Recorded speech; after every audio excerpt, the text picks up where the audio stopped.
Nos acompaña esta noche precisamente el candidato al Senado por la lista 100 del PLRA, don Dionisio Amarilla. ¿Qué tal? ¿Cómo está? Buenas noches, bienvenido. Buenas noches, Silvio. Por nada. Buenas noches a la teleaudiencia. Gracias por el espacio. Estamos trabajando intensamente dentro del Partido Liberal Radical Auténtico. Sí, señor. Y precisamente, para ir entrando un poquito en tema, me gustaría conversar, primero, ir hablando un poquito sobre el desarrollo de la campaña en sí, de qué manera están tratando de posicionar su lista, tu movimiento para la candidatura al Senado. Bueno, en primer lugar quiero comentarle a la teleaudiencia que la lista 100 es la lista que propone la renovación al interior del Partido Liberal Radical Auténtico. Cuando hablamos de la lista 100, no solamente hablamos de la posibilidad de renovar los cuadros, sino que trabajar para transformar la realidad nacional. He sabido que penosamente los pretextos y las excusas son las constantes cuando de necesidades del soberano se trata. Que no alcanza el presupuesto, que hay que revocar la ley de aranceles que establece tope a los aranceles en las universidades públicas, que los médicos y docentes no pueden ser remunerados como corresponde en la República del Paraguay porque no alcanza la plata, que las escuelas no pueden ser reparadas con la dinámica que se requiere porque en primer lugar la burocracia lo dificulta y en segundo lugar porque los recursos tampoco alcanzan, que no se pueden desengrasar partes de los presupuestos públicos porque no hay voluntad política. Entonces, ¿qué propone la lista 100? La lista 100 sencillamente propone renovar los cuadros dentro del Partido Liberal Radical Auténtico, integrando la oferta electoral que tenemos para el 17 de diciembre por personas que tienen, en primer lugar, compromiso y servicio comunitario intenso. Por ejemplo, me acompaña a mí como candidata a senadora de la Nación la doctora Ermelinda Alvarenga. Ella es docente de base, se ha formado en el Japón, es actualmente académica de una universidad prestigiosa, la encabeza, y con ella tenemos el eje de la educación como prioridad y como obsesión a ser planteada en el quinquenio 2018-2023. Eso queremos que la sociedad lo tome muy en serio, porque si bien en este periodo legislativo hemos planteado la ley de financiamiento educativo que propone que el 7% de la riqueza nacional sea destinada a la educación, no pudimos aprobarla siquiera en comisiones, pero eso no significa que nosotros vamos a bajar la guardia. Para el próximo quinquenio, esta va a ser una de las leyes que la vamos a trabajar con mucha intensidad porque habremos de ampliar inclusive la participación de legisladores que tienen un compromiso con el sector educativo, con la juventud y por sobre todas las cosas con el desarrollo de la patria.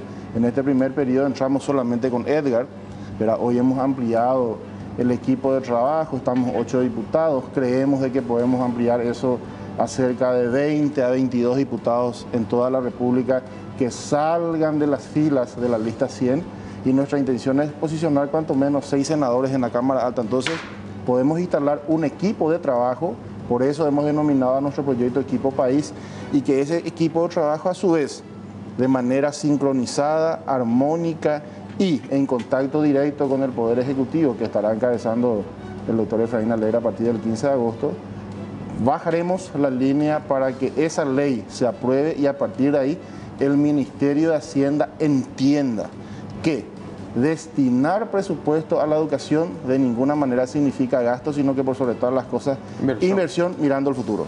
Sí, exactamente, coincidimos en eso por lo menos. Ahora, esta semana el Parlamento fue escenario, como ya es tradicional también en esta época del año, de movilizaciones, de protestas, de reclamos que vienen planteando varios sectores, justamente del ámbito docente, del ámbito educativo, del ámbito de la salud también, clínicas por su lado igualmente. ¿Y cuál es tu opinión, Dionisio, respecto al tratamiento que ha tenido el proyecto de presupuesto, tanto en la Cámara Baja como las modificaciones que ha introducido la Cámara de Senadores? Nosotros ya hemos acompañado en el seno de la Cámara de Diputados las reivindicaciones que, por no aprobárselas, fueron motivo de movilización desde la Universidad Nacional de Asunción, desde el Hospital de Clínicas, desde la ANDE, desde el sector de salud.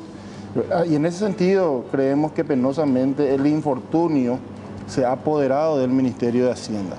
Esa cartera de Estado que en épocas pretéritas era sinónimo de eficiencia, sinónimo de visión futurista, era principalmente administrada por personas que tenían el bagaje, la formación y la visión que tenían que trabajar para la patria, hoy no solamente ha sido cromatizada, sino que por sobre todas las cosas opera con una política de exclusión. La sociedad paraguaya tiene que saber, cuando hace 5 años, cuando empezaba este gobierno de Horacio Cartes, nosotros habíamos señalado que el planteamiento de la implementación de la matriz salarial iba a profundizar la crisis en materia de reconocimiento y remuneración de la labor del servidor público. ¿Por qué? Porque esa implementación de la matriz salarial se hizo sencillamente con criterio electoralista, no pensando en revolucionar la gestión pública, no pensando en la necesidad imperiosa que tiene el Estado paraguayo de reconocerle conforme a la competencia que tiene el servidor público, ¿verdad? Y por sobre todas las cosas a los años de servicio con una remuneración acorde. ¿Qué se hizo ahí? Se replantearon los salarios, se adicionaron a los sueldos fijos un sinnúmero de beneficios que socialmente aún no estaban legitimados, porque nosotros somos de la tesis de que la legitimación social de los actos públicos son determinantes para avanzar en la modernización y por sobre todas las cosas en la democratización del manejo del sector público y a su vez en la democratización en la asignación de las remuneraciones. Hoy nosotros decimos que a buena hora el Senado de la Nación adicionó al presupuesto aprobado por la Cámara de Diputados las partidas pertinentes para que a partir de ahí en diputados discutamos, porque es impensable no acompañar el presupuesto asignado en favor de los funcionarios administrativos de la Universidad Nacional de Asunción. Conste que yo creo que ahora se viene una crisis significativa porque también hay salarios de docentes muy bajos en el seno de las universidades públicas. Estos, cuantos menos, tienen que llevar la promesa de que el año que viene vamos a revisar sus remuneraciones. Ahora, en cuanto a las, perdón que te interrumpa, en cuanto a las fuentes de financiamiento, porque se señala con insistencia también que es un presupuesto desfinanciado.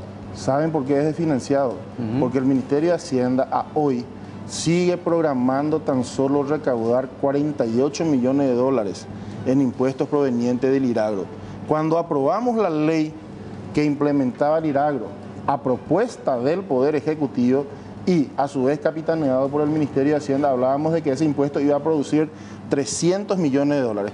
Ahí hay un desfasaje muy profundo, entre 50 y 350 millones de dólares. Estamos hablando de una suma significativa que tendría que haber sido generado por el Ministerio de Hacienda. ¿Por qué no lo hace?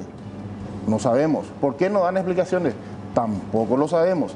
Hoy nomás... Y en contrapartida se plantea que se cobre aranceles a los universitarios de la Nacional, por ejemplo. Y esas son las contradicciones profundas que vemos en materia de gestión pública en este momento, liderado penosamente por el Ministerio de Hacienda. ¿Por qué?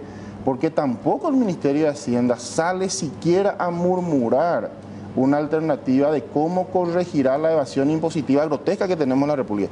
Un matutino hoy, sí, nos decía en la fecha que el 40% aproximadamente de la economía se maneja y se vehiculiza, se motoriza de manera informal, de manera subterránea. Peaje y Sejina, Ibaí, Jalaporte, por Ibey, liderazgo. La Secretaría Técnica de Planificación no existe. El Ministerio de Hacienda no coordina acciones. La Subsecretaría de Estado de Tributación se preocupa más en controlar hoy en día a los adversarios del gobierno, a los adversarios de Horacio Cartes, a quienes no simpatizan con Horacio Cartes, que en revisar dónde se sigue trabajando de manera informal y por sobre todas las cosas los efectos colaterales dañinos que eso produce en la economía. Por eso es que la plata no alcanza. Y si a ello le sumamos de vuelta que no solamente las compras siguen siendo amañadas, que no solamente la Dirección Nacional de Contrataciones Públicas sigue aprobando pliegos favorables a los amigos y que detrás de esos pliegos amañados estamos comprando mercancía sobrefacturada. Probablemente si vos compras un teléfono en el mercado, te vas a asegurar que este teléfono tenga el valor que vos vas a pagar efectivamente. ¿Qué hacen en la Dirección de Contrataciones Públicas? Capitaneado por Santiago Yure, probablemente uno de los más funestos personajes que tuvo la gestión de la Dirección Nacional de Contrataciones Públicas. Compra el iPhone, le pone un rotulito que lo hace más llamativo y meten por encima de ello valores inauditos en el mercado. Si el Ministerio de Hacienda liderara en ese sentido las compras públicas transparentes, planificara para que vaya desapareciendo la corrupción en ese campo y por sobre todas las cosas, a su vez democratizar el manejo del presupuesto público.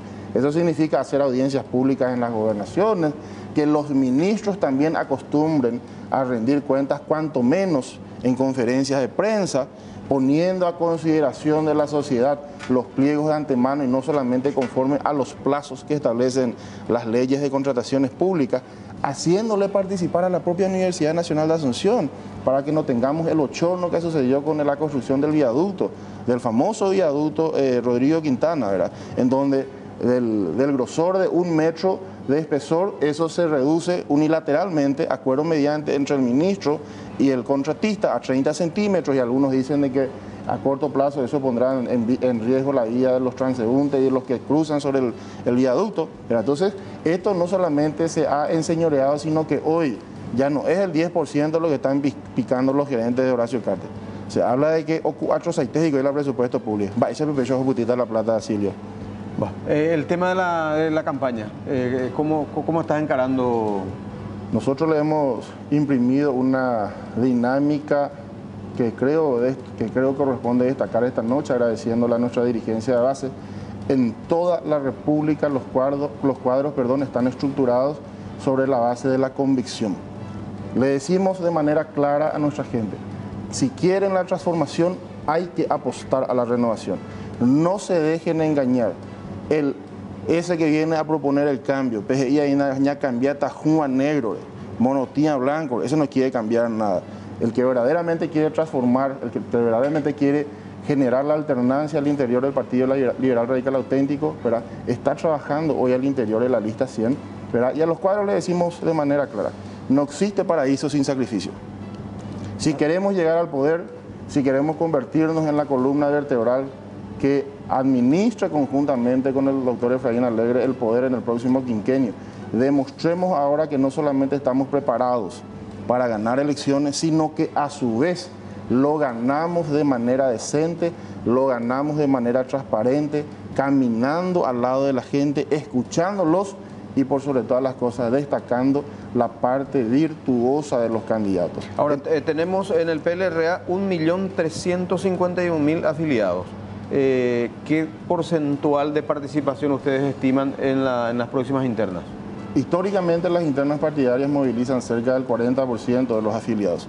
Nosotros creemos que gracias a la aparición de la lista 100 vamos a movilizar un porcentaje relativamente superior.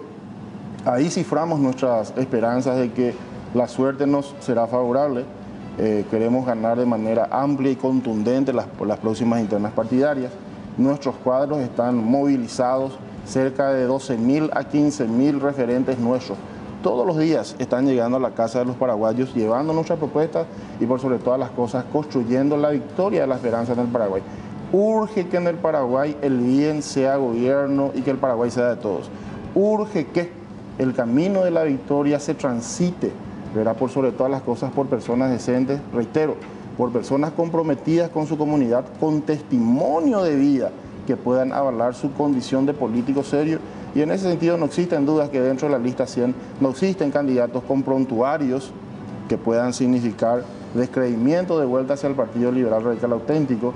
Existen candidatos que están con familias legalmente constituidas, que no tienen absolutamente nada que esconder y por sobre todas las cosas que están dispuestos a demostrar de que es posible cambiar nuestra realidad nacional con mucho trabajo, trabajo y trabajo. Pues mucha gente sigue diciendo, Dionisio, que no concurre a votar, no concurre a las elecciones porque siempre observa en la lista los mismos nombres prácticamente, sobre todo en encabezando las listas.